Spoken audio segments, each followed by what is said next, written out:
Welcome to Advanced Composites MOOC course. Today is the start of this particular course, which is going to run over a period of 12 weeks, and I welcome all of you very warmly to this course. This is an advanced level course in the sense that whatever basics are required for this course as a prerequisite, those basics have already been covered in an introductory course which was offered a few months back, and the name of that course was Introduction to Composite Materials. Now, you may find the details of that particular course and all the lectures on YouTube as well as on the NPTEL site.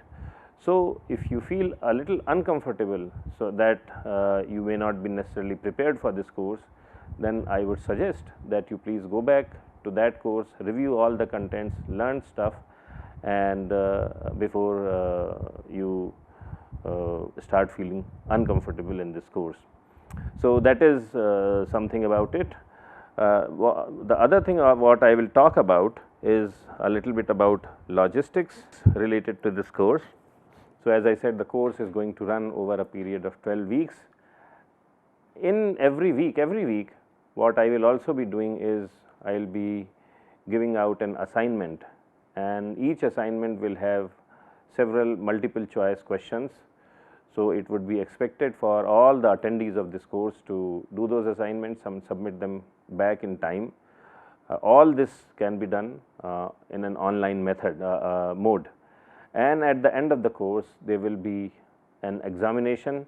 So, those of you who are interested in earning a certificate for this course, you can write that examination. Once again, that examination will also be multiple choice question type, MCQ type, but both in assignments and MCQ, the fact that you have to do multiple choice questions does not necessarily mean that you will be able to answer all the questions right away. So, several questions will be of a nature where you may be expected to do some detailed calculations. So, as you move into this course, please be aware and please prepare for the assignments and in particular for the final exam in such a way that you internalize a lot of material which I am going to cover in this course. So, this is how the course is going to run. Each lecture will be telecast and it will be available on YouTube and NPTEL websites, and if you have questions at the end of each lecture, you can approach the teaching assistants for this course, the TAs. There are 2 TAs for this course, and I am going to give out their names as well as their contact details. So, first one is Madhav.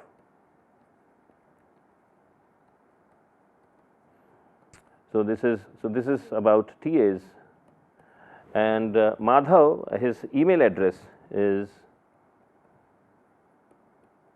madhav@iitk.ac.in. So, you can ask him questions, and then there is another teaching assistant, and both of them will be helping me equally in this particular course. So, the other person is Anubhav,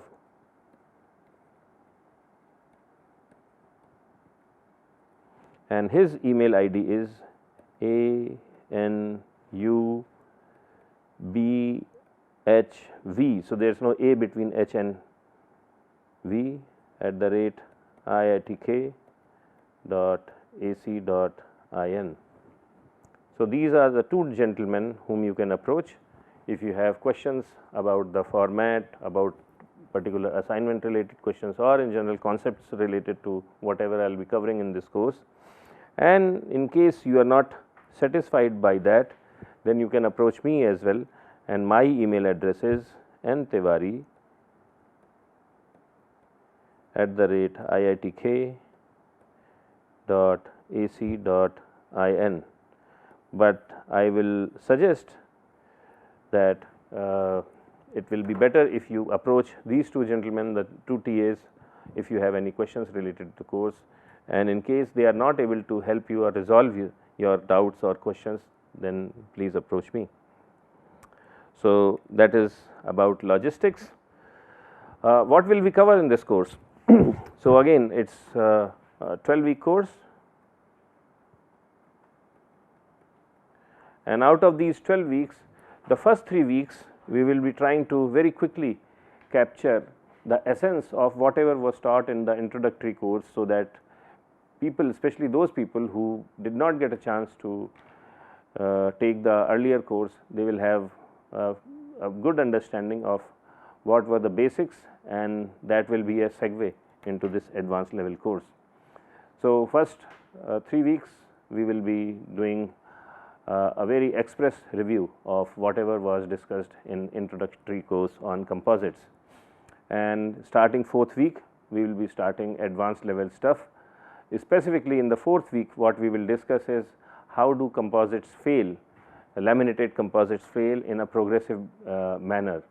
So, we will discuss in detail about the progressive failure theories related to composite materials, and then in 6th, 5th through 12th weeks we will be discussing in detail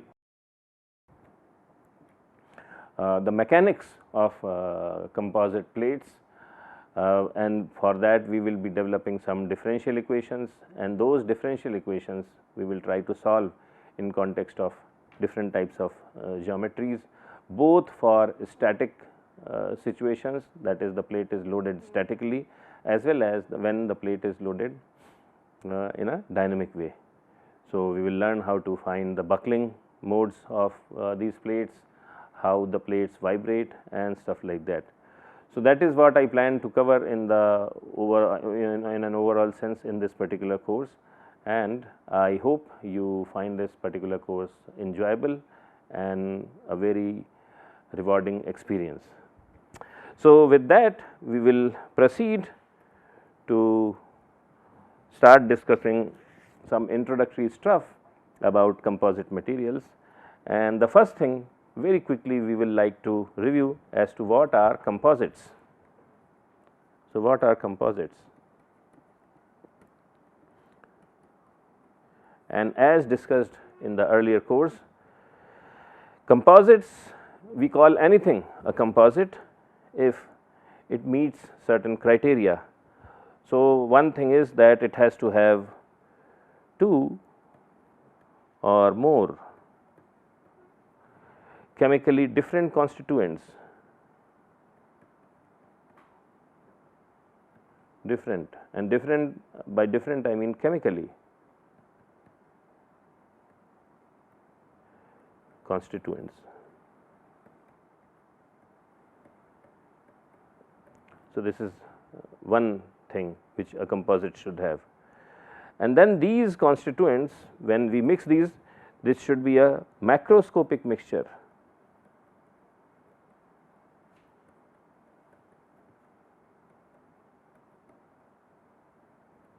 Should be macroscopic mixture.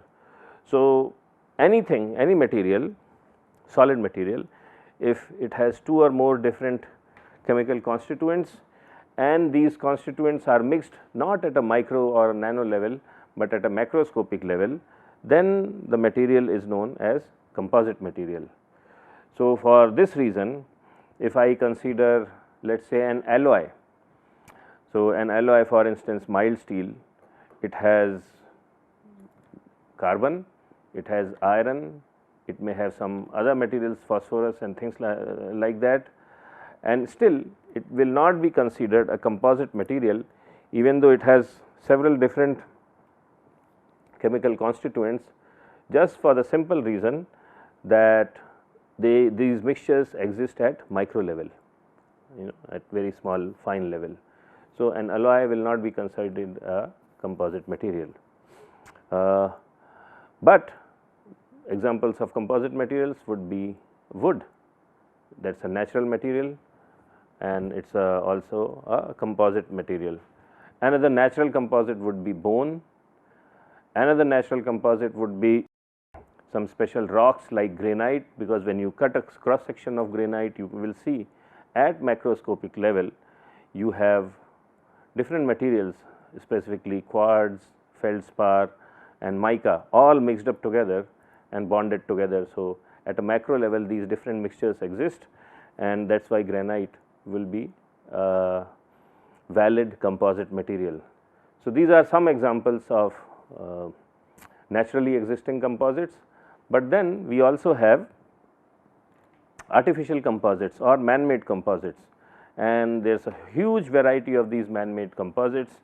A very popular form of man-made composite would be fiberglass, where you have very small particles of glass in fibrous form, and they are randomly oriented, and all of them are bonded together by some glue or a matrix material, typically some polyester resin or epoxy. So, that is a very commonly used composite material which is man-made in nature. And then there are more expensive composites, for instance graphite epoxy composite, Kevlar epoxy composite, and so on and so forth. So, this is what we imply by composites, and these composites, especially the man-made ones, human beings have found a very large number of applications for these composites. So, we use them in aerospace structures, in aerospace industry, in automobile industry. We use them as car body parts, brake pads, drive shafts, fuel tanks, hoods, spoilers, and so on and so forth. In aerospace structure, we use these composites as parts in the door, nose of the aircraft, struts, trunnions, fairings, cowlings, and so on and so forth. We used all these composites also in rockets and missiles, in the nose of the missile and several places, and then also in satellites. So, in aerospace systems, we use composites because they come out to be lighter, stronger, temperature, more temperature resistant and smarter structures, and they also offer good amount of resistance to wear. So, that is one that is some of the reasons why they are used in aerospace industry. And then we use these composites, another big area is sports industry, because composites offer some very unique properties in terms of their lightness.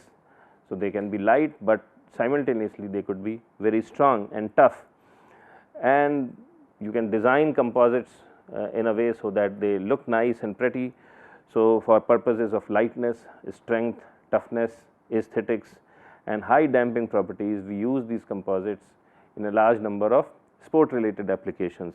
For instance, a lot of tennis rackets are made up of graphite epoxy composites, and then bicycles are again made up of graphite epoxy composites, and sometimes even parts of it are made from Kevlar. Badminton rackets, boats are a lot of times they are made from glass epoxy composites, hockey sticks, golfs, motorcycle parts, and so on and so forth. Another big area where composites are used is the transportation sector, such as in railway coaches, bridges, ships, boats, dams, truck bodies and floors, recreational vehicles, and in these applications they are used because composites, you can engineer them, and you can engineer specific composites which are light.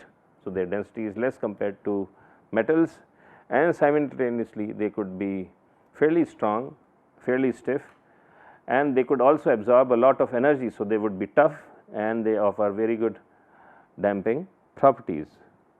And besides these things, composites are also used in several other industries, such as in biomedical sector, in consumer goods industry, agricultural equipments, heavy machinery, computers, healthcare products, and so on and so forth.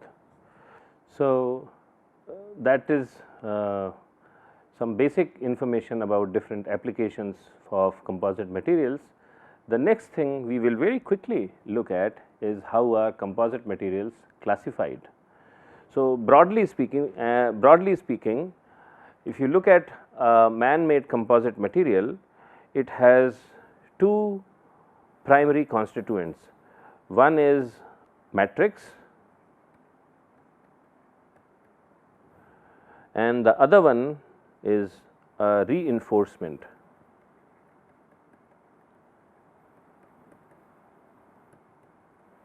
reinforcement. Okay. So, matrix could be typically a polyester, it could be epoxy, it could be PEEK, it could be nylon. So, a whole range of plastics, and it could be a thermoset resin or a thermoplastic resin. But in this matrix material, to make it stronger and stiffer, a lot of times you can introduce some reinforcing constituents. Now, these reinforcements could be either in form of small particles or they could be in form of fibers. Okay. So, this reinforcement could be either in particles or it could be fibers. So, that forms the basic two important categories of composites. So, you have composites which are particulate. So, these are particulate materials. An example of a particulate composite would be concrete. So, in concrete what do you have? You have sand, you have cement. So, sand and cement act mixed together and they act as a matrix material, but then you also have pebbles, right, small pieces of stones. So, that is like your particulate matter. So, that would be concrete, and you could have not only this particular matter in concrete, sometimes you can also have steel bars. So, in that case it will be concrete with steel as well. Okay. So, you have particulate composites, and then the other category is fibrous composites. So, let us look at different types of particulate composites. So, particulate composites you can have two types. One is where the reinforcement is randomly oriented. So, concrete is a very good example, which is concrete without steel bars. That is a very good example of a particulate composite where the reinforcing material is randomly oriented. And the other one is where you have preferred orientation.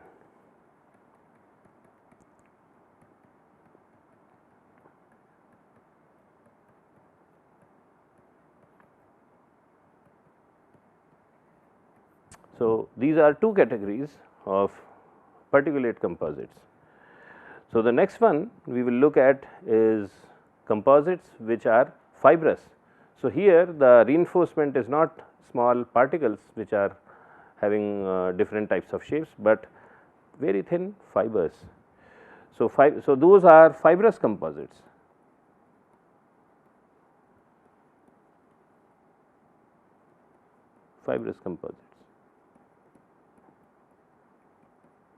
Okay. And these fibrous composites you can have either single layer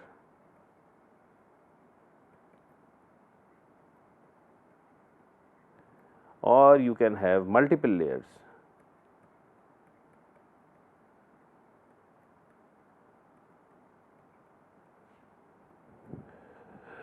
So, what do you mean by a single layer fibrous composite? You can have just one single layer, a sheet of composite, and in which all the fibers are oriented in a particular direction. But there is no reason why you cannot have fibers oriented in different directions. So, you could have another situation where you have one layer, let us say, and in this case the fibers are oriented in 90° or 0° direction. Then on top of that there is another layer where the fibers are oriented at 45° direction, and on top of that there could be fibers oriented in 90° direction. So, that would be an example of a multiple layer fibrous composite. And these single layer composites, we can further classify them into two. So, what are those two categories? The first one is discontinuous fibers. So, I am not going to write the whole thing, but it is discontinuous short fibers, and the other one is continuous and long fibers. So, in discontinuous short fibers, maybe the fiber are typically few millimeters long,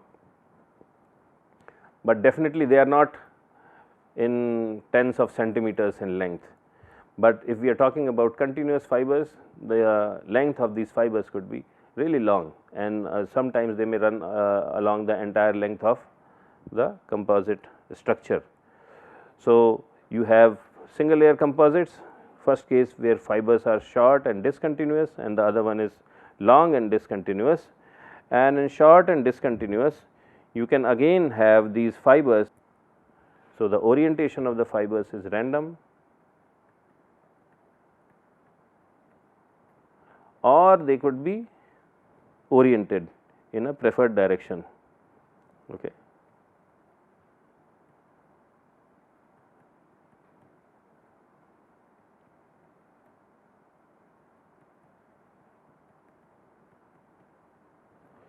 So, an example of randomly oriented fiber single layer composite could be a lot of times the case where you have a boat, and in that the body of the boat is made up of a single layer of randomly oriented fiber.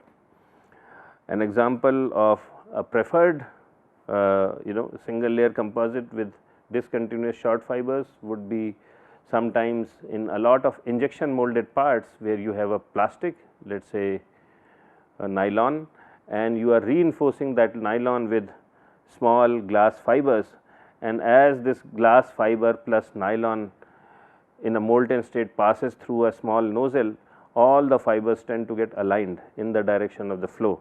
So, that would be an example of a single layer fibrous composite where the fibers are discontinuous and short, but the orientation of the fibers is in a particular direction. So, they have a particular orientation. And then we have continuous and long fibers, and again there you can have two different cases. So, either the fibers are unidirectional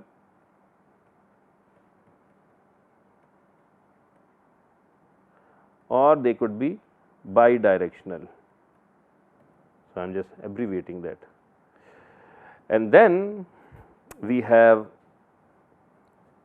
multiple layer composites, and here we can have either laminates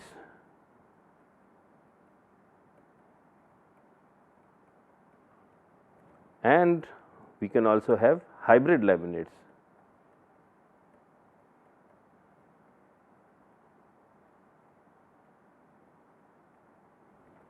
Okay, in multiple layers.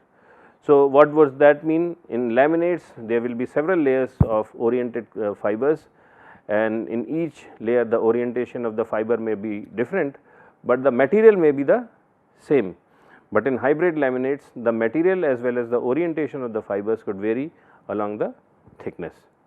So, this is an overview of how we go around classifying composites, and this also concludes today's introductory lecture.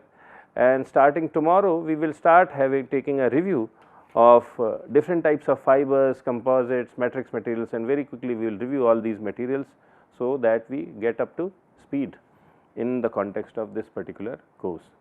So, thank you, and I look forward to seeing you tomorrow.